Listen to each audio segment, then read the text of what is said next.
I'm Suzanne Shelton, founder and CEO of the Shelton Group. To our knowledge, we are the country's leading marketing communications agency exclusively focused in the sustainability space and specifically on creating a market advantage for the organizations who are creating a sustainable future.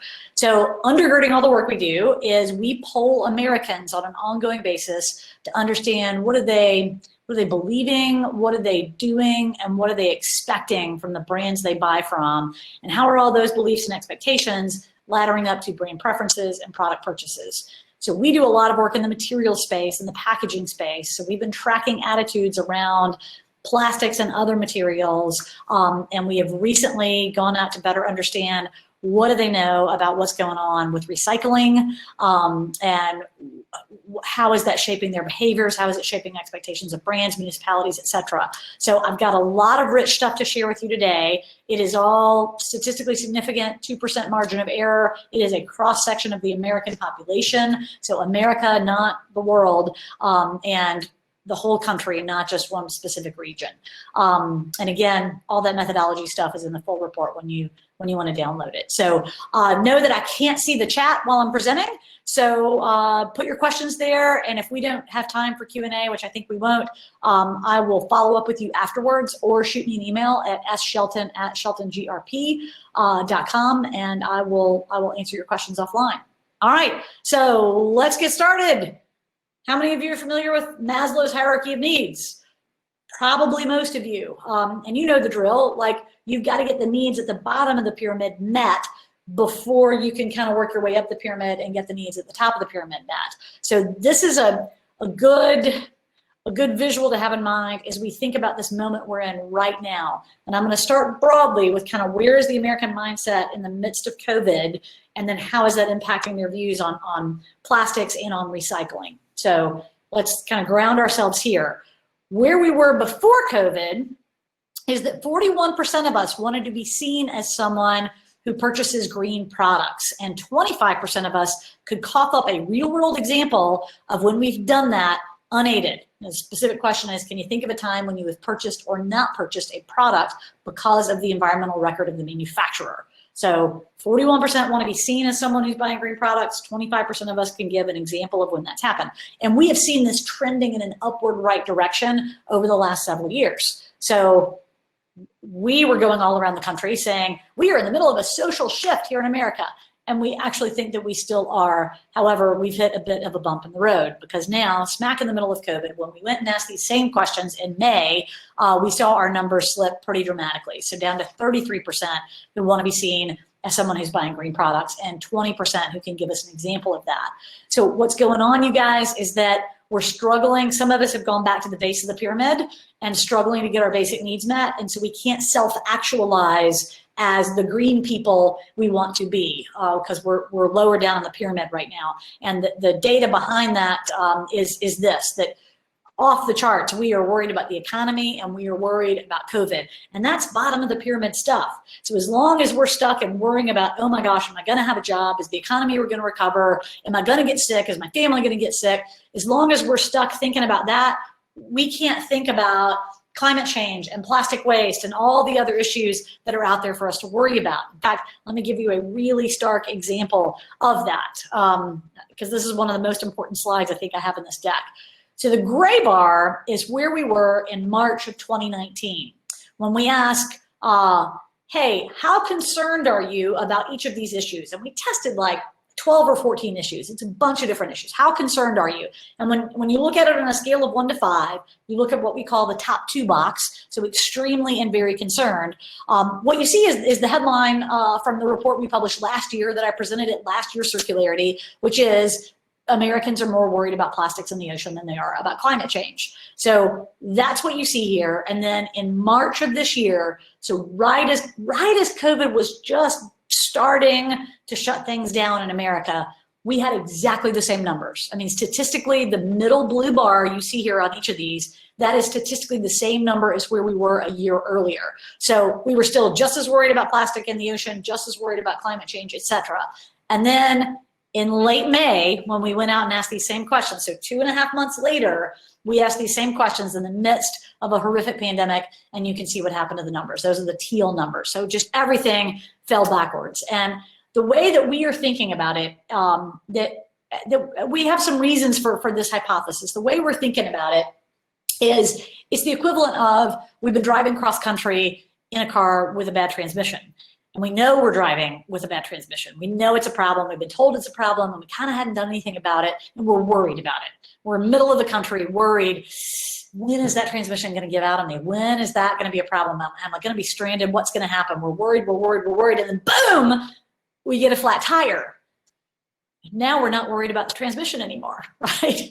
So the transmission is all these earlier worries about plastics in the ocean and climate change, and the flat tire is COVID.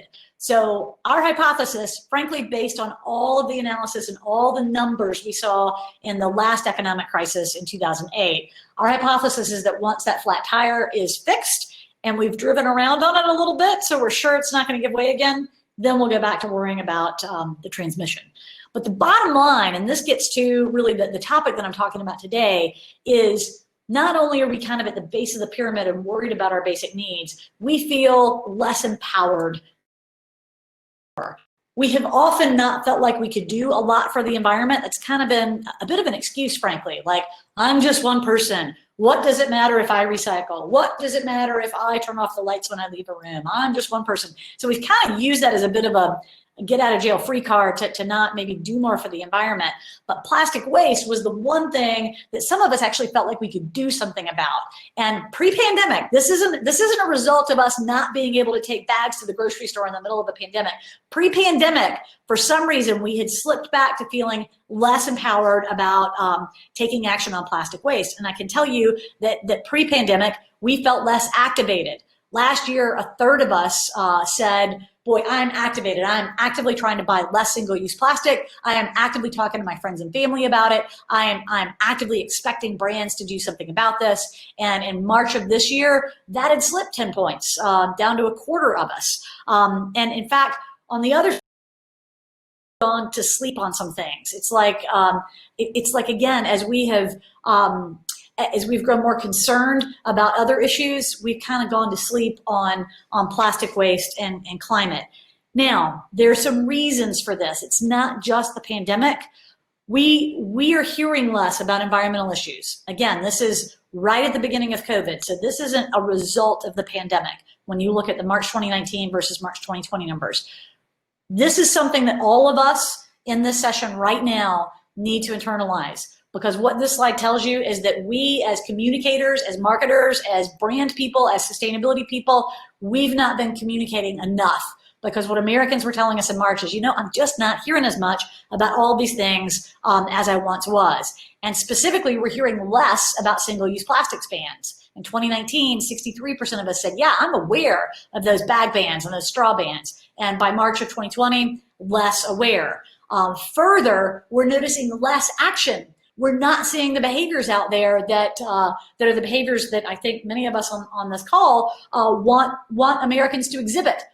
So when we don't see the people in our communities, the people in our peer set, when we don't see the people that we kind of compare ourselves to, we are social creatures. So that's how it works. We sort of look around for cues. And so when we don't see grocery stores and restaurants and others actively trying to reduce plastic waste, coupled with we're not hearing about the bans and we're not hearing about environmental issues, then we slip backwards. We go, okay, well, maybe I can go to sleep. Maybe I don't have to do anything. You know what? I don't really feel so empowered anyway. So we've just gone back to sleep in the absence of communication and action on this. And again, I want to emphasize this was right at the beginning of COVID, not during COVID. So one thing I want you all to take away from this presentation is that we've got to communicate and we've got to model the behaviors that we want to drive consumer action. However, we might not be get people to do a lot while they're stuck on the flat tire. So I wouldn't expect that consumers are going to suddenly go, oh my gosh, I need to recycle more. Oh my gosh, I need to look for materials other than single-use plastics. Or oh my gosh, I need to proselytize on social media about this. I don't think you're going to see the vast majority of Americans jump into doing that right now. But the point is, let's get the actions out there. Let's exhibit the behaviors that we want people to have. Let's get the communications out there. So as we come out the other side of COVID and our flat tire is fixed, we'll be in a better position to change the behaviors. So that's the backdrop. What does this all mean for recycling? And I want to kind of tell you what was going on in our heads as we fielded this poll to understand attitudes around recycling. And again, this was early March, so right at the beginning of COVID. We wanted to know, okay, well, what's going on in terms of recycling? Are we hearing, as Americans, are we hearing about the fact that Asian countries won't accept our recycling anymore? Are we hearing about curbside recycling programs being canceled? What are we aware of? And then how is that impacting our behaviors? Like, what do we know, and how is that driving our behaviors and our willingness to do our part? So that's what we wanted to understand, and there's good news and bad news here. Good news is 80% of Americans agree that recycling is the bare minimum we can do for the environment, and 76% of us agree that it makes us feel better about our purchases. So I want to take a moment for everybody just to revel in that, because we have achieved this. This is work that everybody in the waste management and in the brand industry and in sustainability has worked hard on for the last 30 years. We have worked to get people to see that recycling is something you should do. You know, recycling is something you do if you're a good person. Now, I would say we haven't put enough emphasis on reduce and reuse, but let's give ourselves a round of applause that at least we've gotten the message through that recycling matters, and recycling is something you should do, and it's something that should make you feel a little bit better about yourself. The kind of not so great underside of this is then, as I kind of languished earlier, it's a bit of a get out of jail free card. So I don't have to feel as bad about some of my purchases and my overconsumption in some cases because it's all recyclable. I'll just put it in the bin and it's all good. All right, but let's take this as good news. Some other good news is that only 30% of us have actually heard about curbside programs being discontinued, and only 10% of us say that this has actually happened to us. So to kind of recap here, a third of us are aware that something's going on with our recycling system, but the vast majority of us are happy to keep on going along, sort of assuaging our guilt with our curbside recycling program. So that's where we are. I think many of us in the circularity space can assume, oh my gosh, since the whole national sword thing, I mean, this is just going to send us backwards 30 years on recycling. And what I'm here to tell you is it hasn't yet. Americans are still bought into the system. We are still bought in. I often throw around the phrase, the promise of the recycling bin. We are still bought into that promise, and we would like to see it keep going. But we do need to know it is a bit of a guilt assuasion system. While about a third of us say that we've made some changes to actively reduce the amount of plastics that we buy, we also believe that plastics are the easiest for recycling centers to process and the easiest to turn into new products. And we do generally believe that the plastics can be turned into new plastics and new plastics and new plastics and new plastics. We don't understand that there's a bit of a degradation that occurs and that you can only recycle plastics so many times.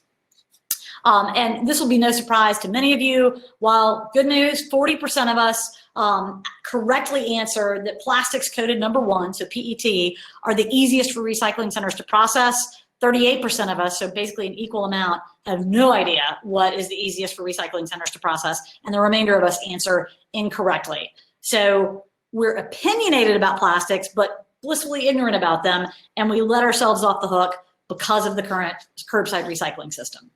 So then back to this question of, well, how does all that change when our recycling system struggles as it is starting to do? So this is a case where knowledge and action are not at all correlated. Earlier, I told you that knowledge and action, like awareness, seeing news reports, hearing about single-use plastics bans, seeing what their retailers are doing, like that directly impacts behavior. In this case, knowing that plastics aren't being recycled by Asian countries has not impacted our habits in any way. 39% of us say we are aware that China and some other countries maybe don't take our recycling anymore. And of that 39%, 97% say we have not changed our recycling behaviors whatsoever. So there is a way in which we're like, la, la, la, la, la, China, la, la, la, don't tell me about that. It's okay, I'm just gonna throw everything in the blue bin because it works. And then I don't have to feel bad about the stuff I buy. And So what Americans are resoundingly telling us is, you know what? Let's keep this system going, please. Could you please make it that the stuff I put in my recycling bin actually gets recycled? So corporate America, could you please make that happen? I don't want to learn a new way of recycling. I don't want to start throwing this stuff in the trash because you've trained me well. I want the system to work. I'm good. So go make it work. And I think there's a way in which we can kind of roll our eyes like, well, yeah, of course they want to just keep consuming and then putting stuff in the recycling bin where it goes to this magical place called away, you know? So we can roll our eyes about it, but I would encourage you to see this as good news. And I said this earlier, I mean, the good news is we've worked hard to get them to adopt recycling behaviors and to adopt the idea that this is the bare minimum they can do for the environment, and it's sticking. In fact, I might say they're clinging to it. So the last thing we want is for them to throw in the towel. Like, we don't want them to just go, it's over. Recycling doesn't work and we're done. We're doomed. I'll just put stuff in the trash. We don't want them to go there. We want them to continue the behavior we've worked hard to train them to exhibit, and we just need to make the system work. Because, this is my cautionary tale for you, remember the 10% of Americans who said their curbside program has indeed been canceled? Of that 10% who say their curbside program has been discontinued, 56% of them no longer recycle. So when we cancel curbside programs, we lose over half of our recyclers. And that's not what we want. I mean, my God, we think we are generating a pile of plastic waste and a pile of recycling nightmares right now during COVID. What's gonna happen if over half of Americans throw in the towel and go, well, you know what, I'm not gonna put stuff in that recycling bin anymore because I believe it doesn't work. So we've got to make the system work. Here specifically are the things we need to do. If we want to engage Americans in recycling, we've got to continue communicating about and demonstrating action on plastic waste. It's like I said earlier, we're social creatures. And if we see that people we trust or retailers that we frequent are exhibiting certain behaviors about reducing single-use plastic waste, then we're going to exhibit those same behaviors. And if we're hearing a lot of news reports and we're hearing a lot from our friends and family on social media, we're going to follow along. So we've got to keep communicating about it if we want to keep people coming along. We've got to keep our curbside programs. I just hammered this pretty hard. If these programs go away, we're going to see a massive backslide in recycling behavior. So we have to do what it takes to make these programs stay in existence. And it means we've got to ensure that what actually gets thrown in the bin actually gets recycled. So we've got to, it's a promise. We've made a promise to the American public that you put the stuff in the recycling bin and it actually gets recycled and magically becomes something new. We've got to keep that promise. Now, that means we've got to get in place infrastructure changes. It means we've got to get in place technology changes. Things like chemical recycling have to come into being and come into being quickly. And knowing that, I say quickly, it's not necessarily super quick. There are many programs that are up and running right now. The massive infrastructure changes needed and just the massive reorganization of how we manage waste in this country has to change right along with it. So in the meantime, while we're actually trying to keep the promise of the recycling ban, we've got to teach people to look before they toss. Only 22% of Americans say they actually look to see if an item is recyclable before they chuck it in the bin. I want to just let that soak in for a minute. Only 22% of us say we look to see if an item is actually recyclable before we chuck it in the bin. And y'all, in a survey, we are typically our best selves. So that means that number is probably inflated. It's probably more like 10% of us actually look to see if an item is recyclable before we chuck it in the bin. So we got to teach them to look before they toss, because clearly they are recycling incorrectly a lot of the time. And most Americans say they're not familiar with the how to recycle label. I'm a huge fan of it. I use it a lot personally, but most Americans say they haven't seen it or they find it too hard to read. We need a massive campaign on this. We need a massive campaign about what is the how to recycle label, how do you use it, and we need a massive campaign teaching them to look before they toss. And then that's back to teaching them what's actually recyclable. So look to see if it's recyclable, and the how to recycle label will help you an awful lot. And then there might need to be a little education about what's actually recyclable, because probably zero surprise to anybody on this session, they don't really know what's actually recyclable. We tested several things in this latest research. We showed a picture of a used package and asked, where do you put this? And we tested, I don't know, 10 or 12 items. The whole entire list and all the results are in the full report that you guys can download for free. I'll show you a few of the more interesting ones. So here's how this exercise worked. We showed a package and said, where does it go? Do you put the entire package in the trash can? Do you put the entire package in the recycling container? Or do you put parts of the package in the trash can and parts of it in the recycling?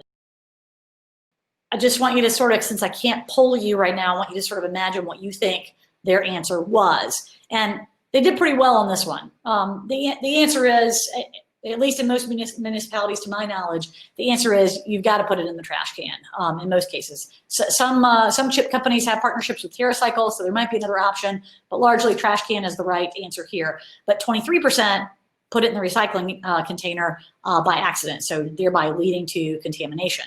Then the juice box, where does that go? Where do you think they guessed? Yeah, this is a tricky one, right? And it's tricky because it's different in different municipalities. I live in Knoxville, Tennessee. In Knoxville, Tennessee, we cannot recycle cartons of any kind like this. But I read a recent stat that about 63% of communities can take these in the recycling bin.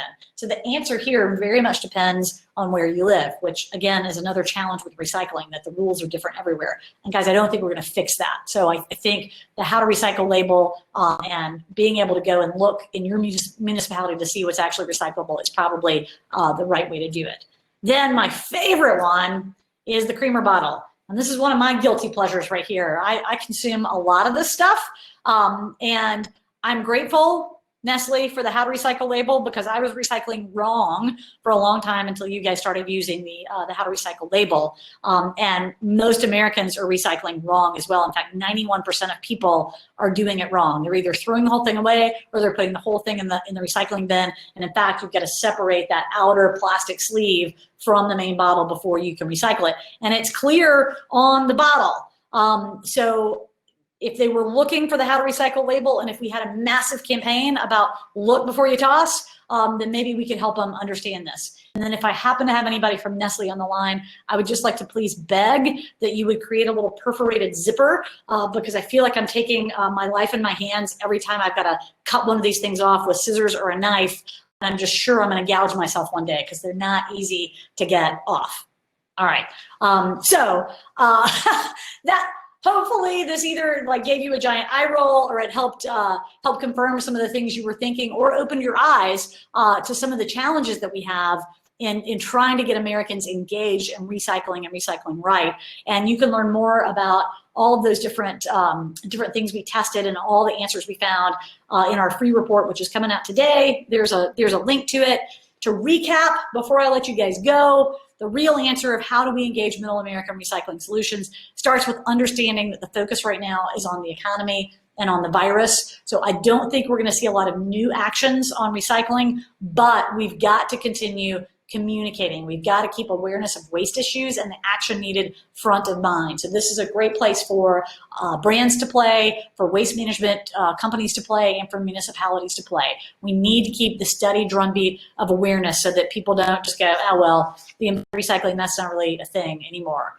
We've got to continue curbside recycling. We will lose half of Americans recycling. We will lose half. We'll lose half of our recycling if curbside programs go away. So we've got to make sure they continue, and then we've got to advance the recycling system, get advanced technologies in place so that everything in the bin actually gets recycled. We don't want them to backslide. We don't want them to change their behaviors. They are continuing to exhibit pretty decent throw it in the bin behaviors. So we've got to fix the recycling system. And then we've got to teach them what to actually put in the bin, because as many of you know, they are doing it all wrong.